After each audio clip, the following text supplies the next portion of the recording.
nationwide radio program, The Bible Answer Man. Broadcasting live across the country on hundreds of stations, Chuck and Dolly Sackett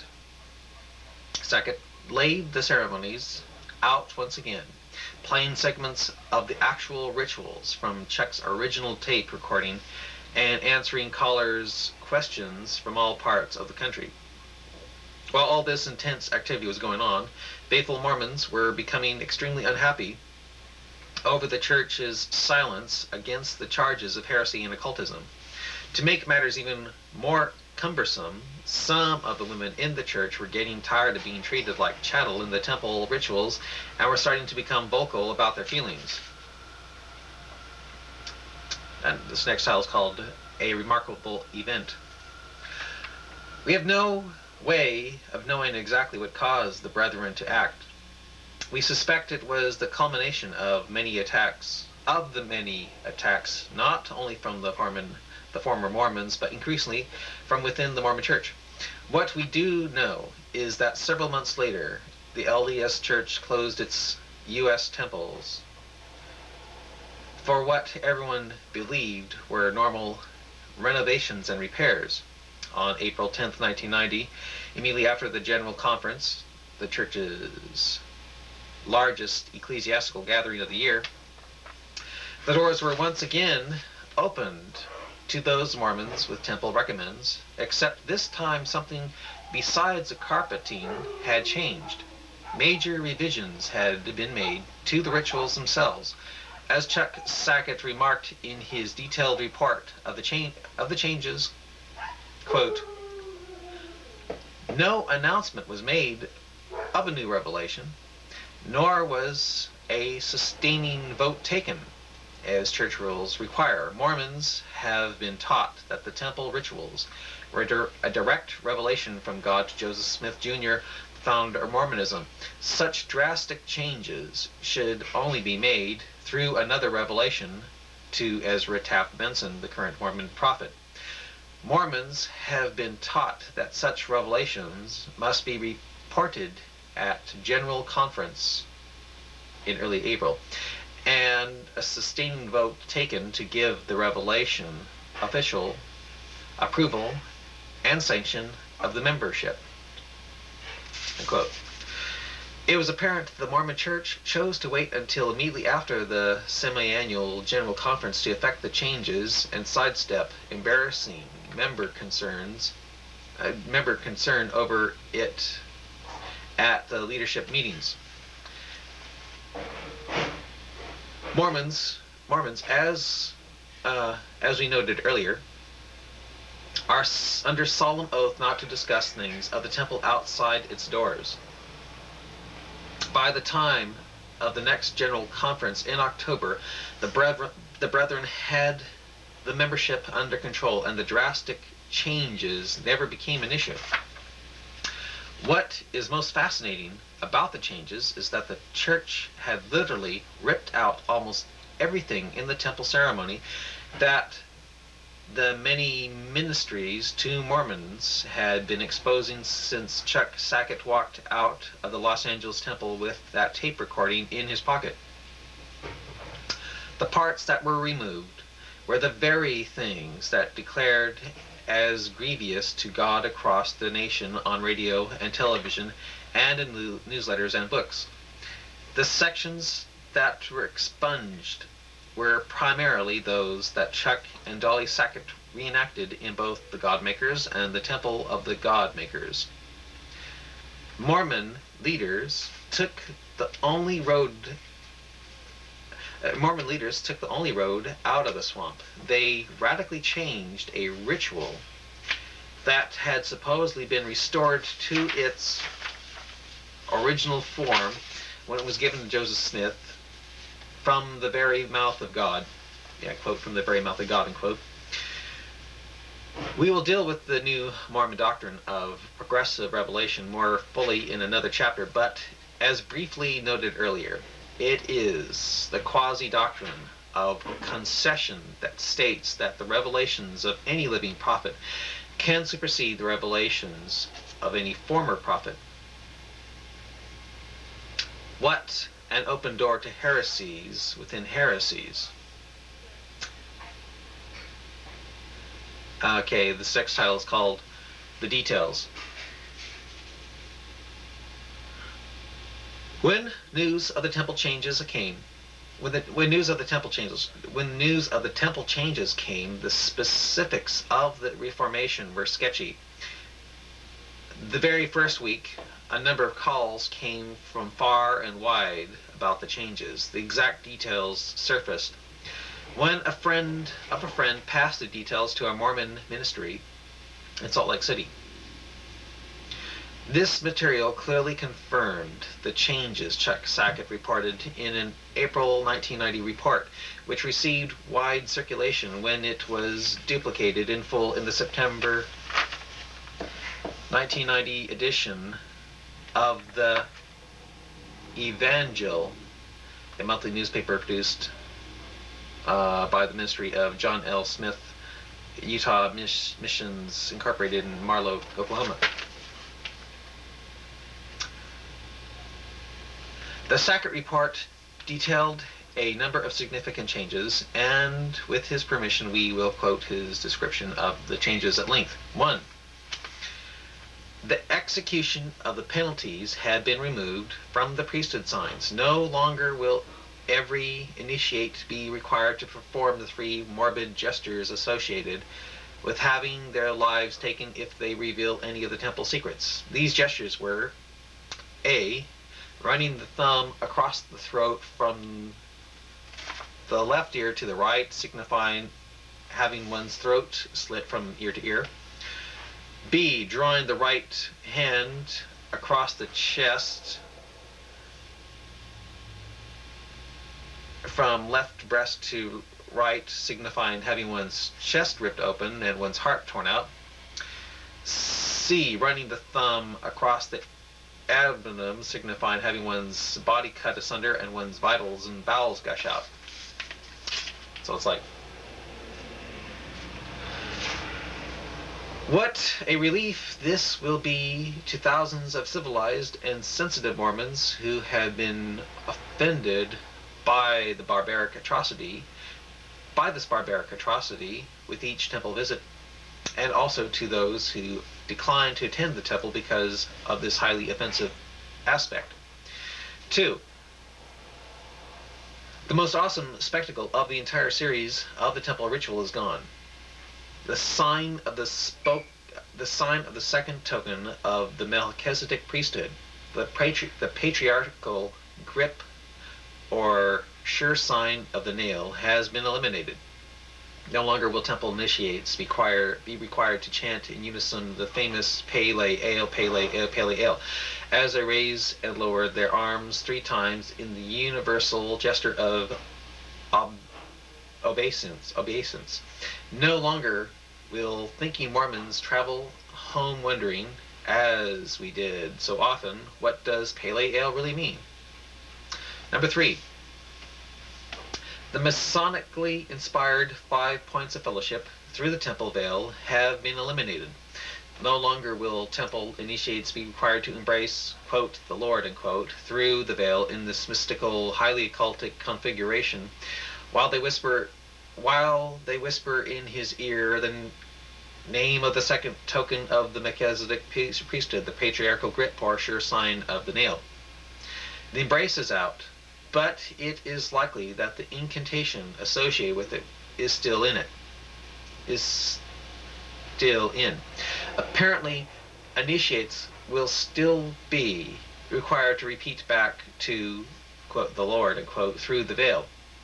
Quote, health in the navel, marrow in the bones, strength in the loins and in the sinews, power in the priesthood be upon me and upon all my posterity through all generations of time and throughout all eternity.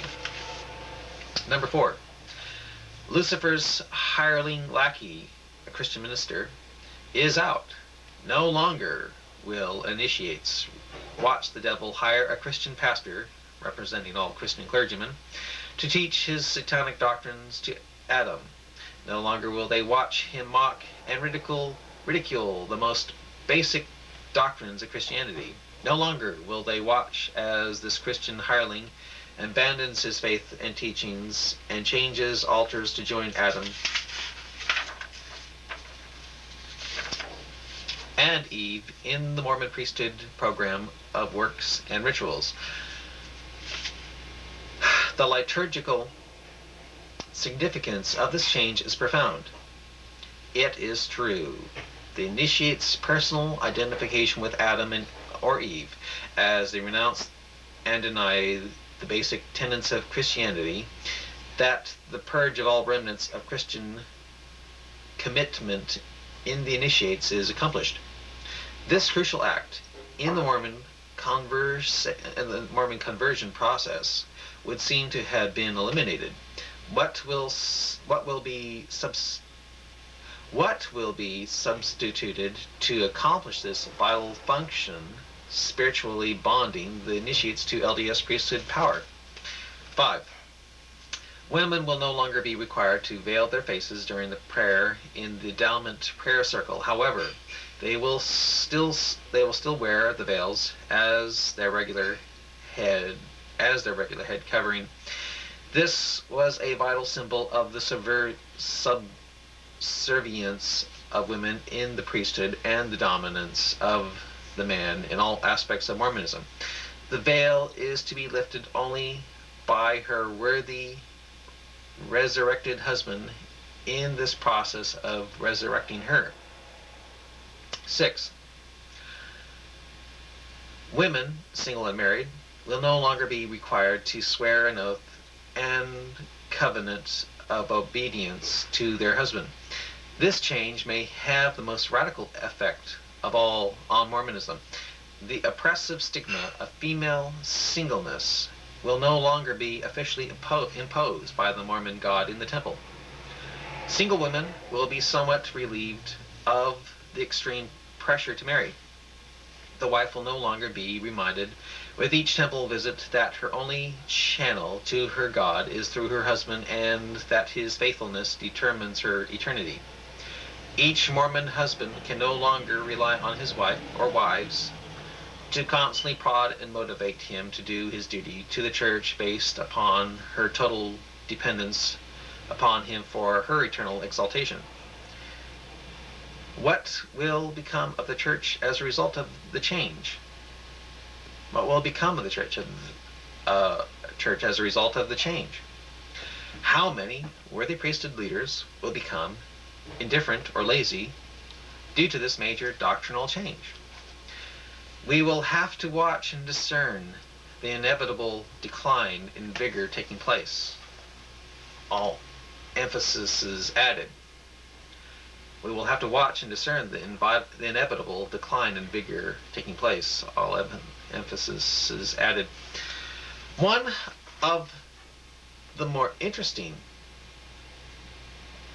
asides to the story of the temple ritual changes was the removal of the words of the chant Pele El, Pele El, Pele El.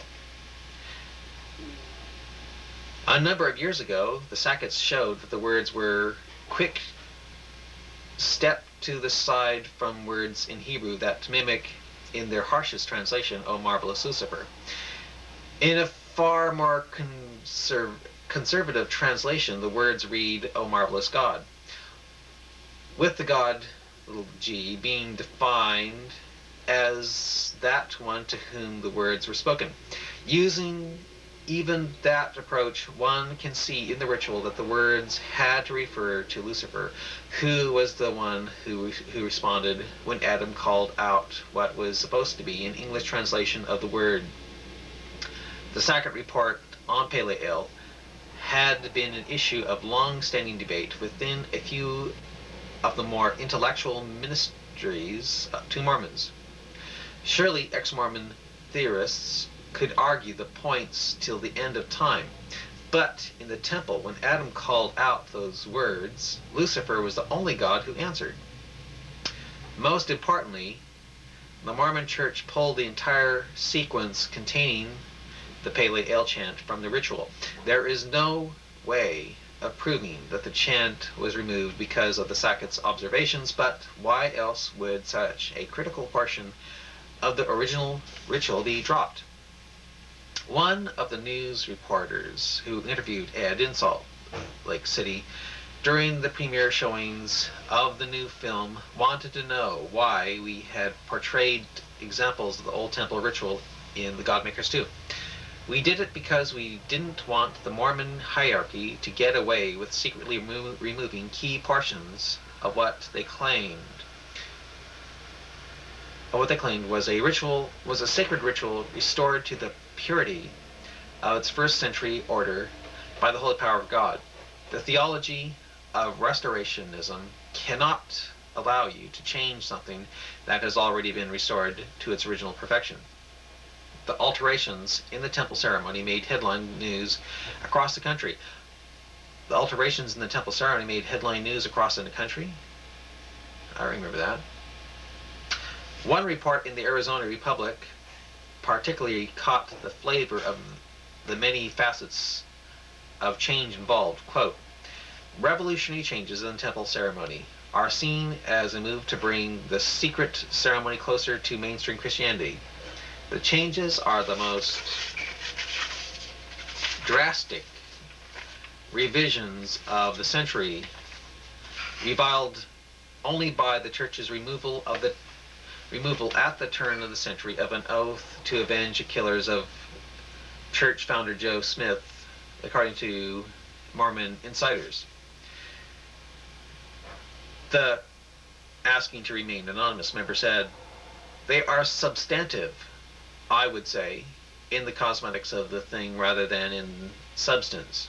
A former member said, the climax has been eliminated. Removal of that part of the ritual is the equivalent of taking the Eucharist out of the Roman Catholic Mass.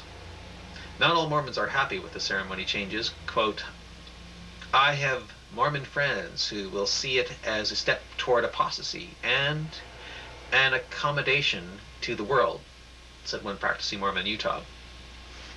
Most Mormon church members who allowed themselves to be quoted in news stories about revisions in the church's confidential temple ceremony have been summoned for interviews by church officials. In addition, the sacred confidentiality of the temples was emphasized by the Public Communications Office of the Church. As John Dart, a religious writer, noted in a Los Angeles Times news story, quote, when they, Mormons, leave the house of the Lord, they are under obligation to be true to sacred trust, not to speak of that which is holy and sanctified. Therefore, it is appropriate that church leaders visit with members when comments about the temple or other sacred matters are made public and are attributed to them in the news media.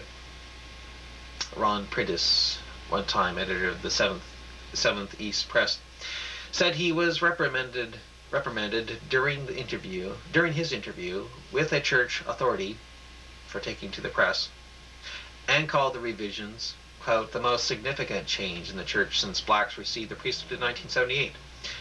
In a church that is so patriarchal, that's quite a step. Bringing members in for interviews with church leaders is one way the Mormon Church controls its members. As we will see, not every member who disagrees with the brethren gets off so easily. Anyway, this is what my dad wrote to his Mormon relatives when he read that.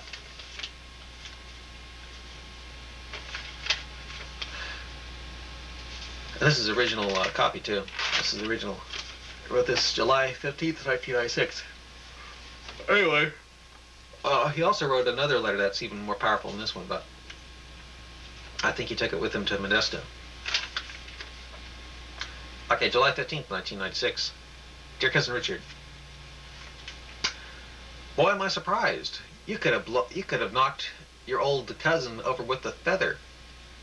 And you never even told me. Why? Don't you go to temple anymore? Wow, all those changes in the temple ceremony. How can the modern Mormon church do that? Aren't they changing the very desires of God through his latest dispensational prophet? Man, They got rid of all those slice and dice rituals with their accompanying "I would suffer my life to be taken" oaths. They got rid of the Christian minister who tried to make the Trinity sound stupid. They got rid of the sure sign of the nail, which was in common with the cult and witchcraft. Wow. But how can they do that to your true prophet? I would remind you that the temple mainstay of I would remind you that the temple is the mainstay of Mormonism. Without it, you cannot ever get to be a god. Big G God, unquote. You can never even get to be with the Mormon God, who is not the God of the Bible, as we have so carefully discovered in our discussions and in our knowledge of the Bible concordances. They even got rid of Pale Ale, which is worshipful chant repeated 3 times to the God of this world. Notice that when Adam prays using this chant, it is the God of this world that answers him and talks to him still. So it is still your basic Luciferian God.